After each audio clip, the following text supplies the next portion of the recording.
طلع البدر علينا من ثنيات الوداع وجب الشكر علينا.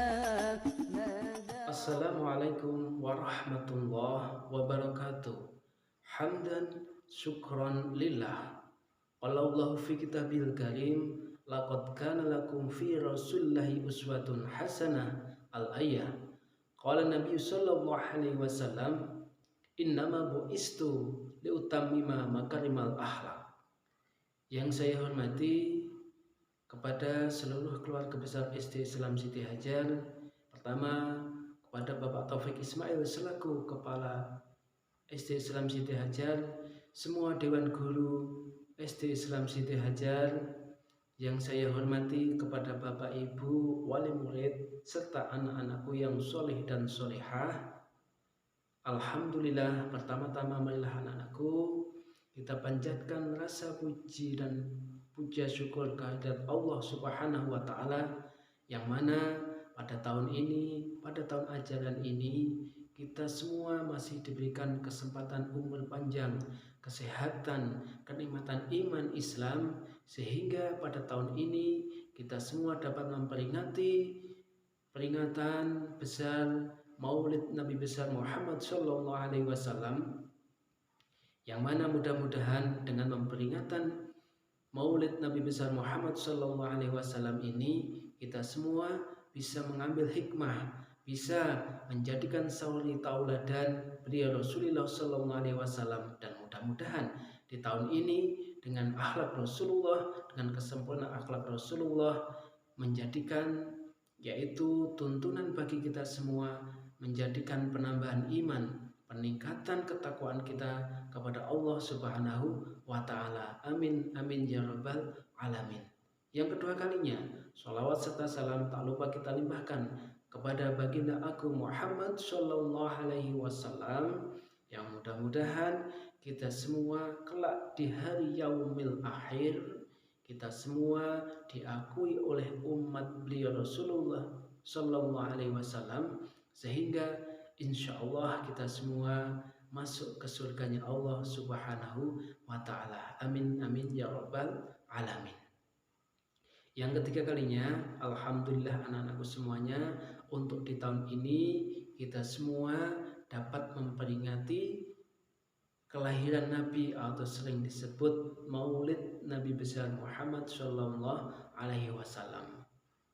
Tema kali ini yaitu Pak Rifai mengangkat kesempurnaan akhlak Rasulullah, kita jadikan suri tauladan untuk peningkatan iman. Sekali lagi, kesempurnaan akhlak Rasulullah kita jadikan untuk peningkatan iman kepada Allah Subhanahu wa Ta'ala. Bahasan yang pertama, apa anak-anakku yang dimaksud Maulid Nabi?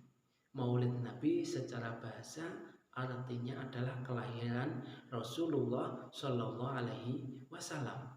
Mengapa setiap tahun itu kita peringati? Karena apa?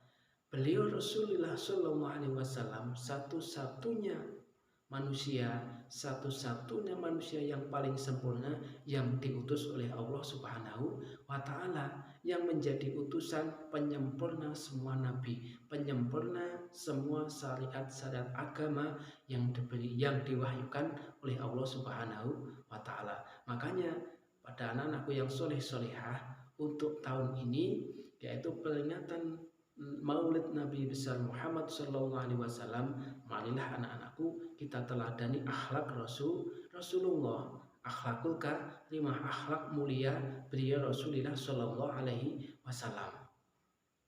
Yang selanjutnya, marilah anak-anakku kita tengok sejarah perjalanan beliau Rasulullah Sallallahu Alaihi Wasallam, yaitu sejak mulai di kandungan. Sejarah singkat Rasulullah, sejak mulai di kandungan umur 6 bulan, itu beliau Rasulullah Sallallahu Alaihi Wasallam sudah mendapatkan cobaan dari Allah Subhanahu Wa Ta'ala, sudah mendapatkan yaitu cobaan dari Allah. Karena apa? Di umur 6 bulan di kandungan, beliau Rasulullah Sallallahu Alaihi Wasallam ditinggal wafat oleh ayahnya, yaitu Abdullah. setelah kelahiran Rasulullah Shallallahu Alaihi Wasallam, Muhammad kecil di umur 6 tahun itu sudah ditinggal oleh ibunya. Akhirnya apa? Di umur 6 tahun, bayangkan anak-anakku yang soleh dan solehah, itu sudah yatim piatu. Betapa beratnya beban hidup beliau, sudah ditinggalkan oleh Allah, ditinggalkan oleh bapak ibunya, ditinggalkan oleh kedua orang tuanya. Betapa berat beban beliau, yaitu di saat umuran kalian umur 6 tahun, bayangkan kalian sudah ditinggal kedua orang tua. Setelah itu ikut pamannya. Setelah ikut pamannya selama 2 tahun, beliau ditinggal oleh pamannya. Begitu seterusnya, setelah itu ikut pamannya. Setelah ikut pamannya, gak lama juga ditinggal oleh pamannya. Akhirnya beliau yaitu mandiri dengan hidup sendiri. Beliau Muhammad kecil itu lumrahnya seperti kalian semua, yaitu ingin bermain. Pokoknya ingin bermain, lumrahnya anak kecil itu ingin bermain. Tapi beliau Rasulullah Shallallahu Alaihi Wasallam itu sudah hidup mandiri, memikirkan kehidupannya agar dia selamat di dunia dan akhirat. Bagaimana? Beliau Rasulullah Muhammad setelah remaja itu juga bekerja. Sebagai apa? Dia itu sebagai penggembala kambing dan juga ikut berdagang. Di umur 18 dia itu sudah bisa ikut berdagang, yaitu saudagar yang nantinya menjadi istrinya setelah dia itu dewasa, yaitu siapa? Siti Khadijah. Dia itu selama perjalanannya penuh dengan cobaan dari Allah Subhanahu wa Ta'ala. Akan tetapi bagaimana dengan kesulitan dan cobaan dari Allah, beliau Nabi Muhammad itu justru memperkuat semangatnya, memperkuat tekadnya, memperkuat keimanannya kepada Allah Subhanahu wa Ta'ala. Kita kembalikan kepada kita kembalikan kepada anak-anakku yang soleh dan solehah. Bayangkan ketika umur sekian itu harus sudah mandiri. Di umur yang kalian seharusnya bermain, Nabi Muhammad itu sudah memikirkan tentang keimanan dan kemandiriannya untuk beribadah kepada Allah. Seiring berjalannya di umur 25, beliau akhirnya menikah dengan Siti Khadijah.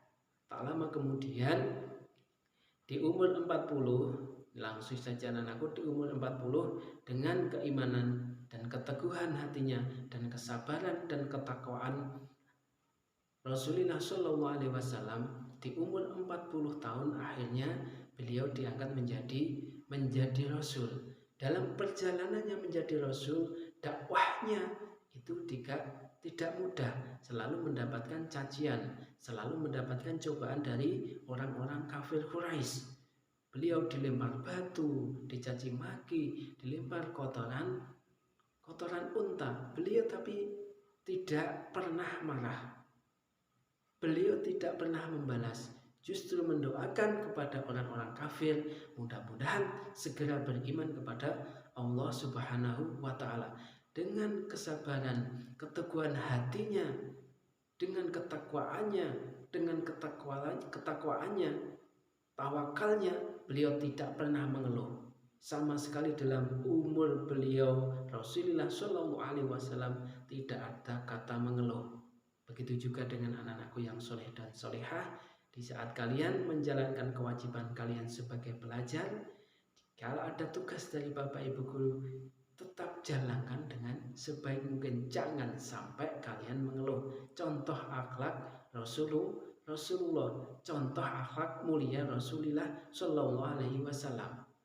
Akhirnya setelah umur 40 tahun, dengan ketabahan dan kegigihan dan keimanan beliau, akhirnya termasuk salah satu yang mendapatkan gelar Nabi Ulul Azmi. Apa yang dimaksud gelar Nabi Ulul Azmi, anak-anakku? Nabi Ulul Azmi adalah Nabi yang mempunyai kesabaran dan ketabahan, keteguhan hati yang luar biasa. Tidak ada kata mengeluh, tidak ada kata menyerah. Beliau tetap menyerukan kebenaran agama Islam. Jadi anak-anakku, akhlak Rasulullah Shallallahu Alaihi Wasallam yang perlu kita teladani, yaitu kegigihan dan kesabaran beliau. Seorang Rasul itu mempunyai gelar ulul azmi, salah satunya yaitu Nabi Muhammad. Dan seorang Rasul itu mempunyai empat sifat yang harus dimiliki. Apa yang perlu kita contoh ya anakku? Yaitu yang pertama adalah sifat wajib para Rasul adalah sifat sidik. Yang kedua sifat amanah. Yang ketiga sifat fatonah. Yang keempat adalah tabligh. Kita ulang. Yang pertama sidik, amanah, yang ketiga tabligh, yang keempat fatonah. Jadi keempat sifat Rasul itu harus dimiliki. Paling tidak keempat sifat Rasul itu kita contoh anak-anak. Yang pertama apa? Sidik, adalah jujur. Seumuran beliau Rasulullah mulai kecil sampai dia wafat itu nggak pernah menipu sekecil apapun, baik kepada orang tua, bapak ibu gurunya, semua orang itu Nabi Muhammad belum pernah yaitu berkata bohong. Beliau selalu berkata jujur. Jadi anak-anakku yang soleh dan solehah, berusahalah kalian bersifat jujur. Jangan pernah berbohong kepada siapapun, walaupun kepada anak kecil. Jangan sampai kalian membohongi seseorang, apalagi kepada orang tua dan bapak ibu guru kalian. Yang kedua apa? Yang kedua apa? Sidik, amanah. Amanah itu dapat dipercaya. Kalau kalian diberi amanah oleh orang tua, diberi amanah oleh bapak ibu guru, jangan sampai kalian menipu. Jangan sampai kalian tidak memelihara amanah dari orang tua kalian, bapak ibu guru kalian. Kalau diberi amanah kepercayaan itu jangan berkhianat. Yang ketiga adalah tabligh, menyampaikan kebenaran. Kebenaran harus kalian sampaikan kepada siapapun. Berkata benar itu hukumnya wajib, betul. Jadi berkata benar itu hukumnya wajib. Setelah itu adalah fatonah. Apalagi ini fatonah, ini artinya apa? Cerdas. Jadi kalian sebagai anak yang soleh dan solehah, kalian harus bersifat cerdas. Apalagi kalian sebagai pelajar, siswa-siswi Islam Dihajar harus mempunyai sifat yang fatonah, cerdas. Dengan bagaimana? Kalian harus belajar dengan sungguh-sungguh. Tuhan anakku, mudah-mudahan sifat wajib para Rasul ada 4. Paling tidak kita bisa menyontoh akhlakul karimah beliau Rasulullah Shallallahu Alaihi Wasallam. Dan mudah-mudahan di tahun ini anak-anakku semua, peringatan Maulid Nabi besar Muhammad Shallallahu Alaihi Wasallam dapat kita ambil hikmahnya, sehingga kita menjadikan penambahan iman, menjadikan ketakwaan kepada Allah Subhanahu wa Ta'ala. Mudah-mudahan di tahun ini kita dapat mahabbah Rasul atau cinta kepada Rasulullah Shallallahu Alaihi Wasallam, mengambil suri tauladan akhlak beliau, kita masukkan ke dalam kehidupan sehari-hari kita, dan mudah-mudahan kita semua mendapatkan pertolongan dari Allah Subhanahu wa Ta'ala, dan kelak di hari yaumul akhir kita diakui umat beliau Rasulullah Shallallahu Alaihi Wasallam. Dan mudah-mudahan kita keluarga besar Sidamajan senantiasa dapat lindungan dari Allah Subhanahu wa Ta'ala. Amin amin ya rabbal alamin. Terima kasih. Sekian peringatan tema Maulid Nabi untuk tahun ini. Kurang lebihnya mohon maaf. Saya akhiri. Ihdinas syiratal mustaqim. Assalamualaikum warahmatullahi wabarakatuh.